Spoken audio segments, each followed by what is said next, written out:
Bonjour tout le monde, ici Sébastien Cloutier et j'ai quelque chose de très important à vous dire aujourd'hui.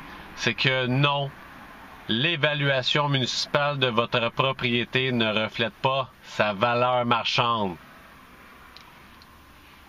Arrêtez de me dire ça, là. C'est pas vrai. Il y a énormément de choses à prendre en considération quand on veut savoir qu'est-ce que sa maison vaut. C'est vrai que l'évaluation municipale, c'est une des choses à considérer, mais comme que je dis, c'est une des choses à considérer. En fait, c'est la ville qui vous fournit ça, tout simplement pour savoir combien ils vont vous taxer.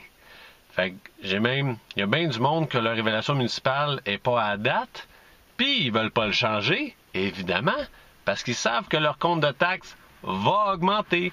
Fait que ceux qui ont des évaluations basses vont les garder basses. Des fois aussi, il y a des évaluations municipales que, sérieusement, sont beaucoup trop hautes. Fait que c'est pas vrai que maintenant, en 2013, d'acheter une maison qui est vendue sous l'évaluation municipale, c'est un deal. Peut-être, peut-être pas. En fait, quand on veut savoir combien que sa maison vaut, il y a beaucoup de choses à prendre en considération. L'évaluation municipale, c'est un aspect. Il y a aussi, il faut regarder c'est quoi la tendance du marché. Est-ce que le marché est plus en faveur des acheteurs ou des vendeurs? Plus qu'il y a de maisons à vendre et le moins qu'il y a d'acheteurs, plus que le marché va être aux acheteurs. S'il n'y a pas beaucoup de maisons à vendre et qu'il y a beaucoup d'acheteurs, à ce moment-là, le marché va être aux vendeurs. C'est les vendeurs qui ont la priorité. Vous devez aussi considérer la rareté de ce que vous avez à vendre, de ce que vous avez à offrir. Comme exemple, si quelqu'un vend une fermette, ben une fermette souvent va se vendre un peu plus cher, tout simplement parce qu'il n'y en a pas énormément. Fait que ceux qui cherchent, ils n'ont pas beaucoup de choix. Dans le fond, ça revient... c'est ça, c'est la rareté.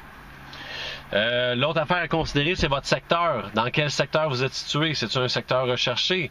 C'est-tu un secteur qui vaut pas cher? C'est-tu un secteur qui est en développement? Y a-t-il des quartiers alentour de vous qui sont en train de construire, en train de se développer? Ça, c'est des choses qui vont augmenter la valeur de votre maison. Ou y a-t-il, je sais pas, un problème d'eau dans votre secteur? Ça aussi, ça va changer la valeur de votre maison. Toutes ces choses-là, ça prend en ligne de compte. Aussi, la finition intérieure de votre maison. Une maison d'un autre, deux voisins. De l'extérieur, les maisons peuvent être exactement pareilles, mais de l'intérieur, ça peut être bien différent. Donc, la finition intérieure va changer de quoi? Puis l'évaluation municipale, elle va pas nécessairement refléter ça. L'autre affaire, c'est... oui, j'ai eu une transaction dernièrement que, en ce moment, ils sont connectés sur un puits, et puis un puits pour l'eau, puis une fosse septique pour les égouts. Et puis bientôt, la ville, elle prévoit passer l'eau puis les égouts, donc l'aqueduc, les égouts. Et puis ça, dans les prochaines années, il va y avoir une taxe. Quand la ville vient raccorder notre maison, il y a une taxe après ça pour les 20-25 prochaines années à payer. Donc, veut pas, après ça, quand on veut vendre notre maison, et ça fait une différence sur le prix parce que c'est une taxe, d'habitude, ça vaudrait 600 $. Faut faire attention à ça. Les acheteurs, ils aiment moins ça un peu. Fait qu'il faut compenser sur notre prix, tu sais. Aussi, il y a combien de gens qui sont à vendre dans votre quartier? Si vous avez 50 voisins, vous êtes le seul à vendre, ça peut être bon. Si vous avez 50 voisins puis il y en a 35 à vendre, ça va changer combien vous allez pouvoir demander pour votre maison. C'est bien sûr. Puis dans le fond, quand on veut, une des choses qu'il faut penser, il faut se mettre dans la peau de l'acheteur.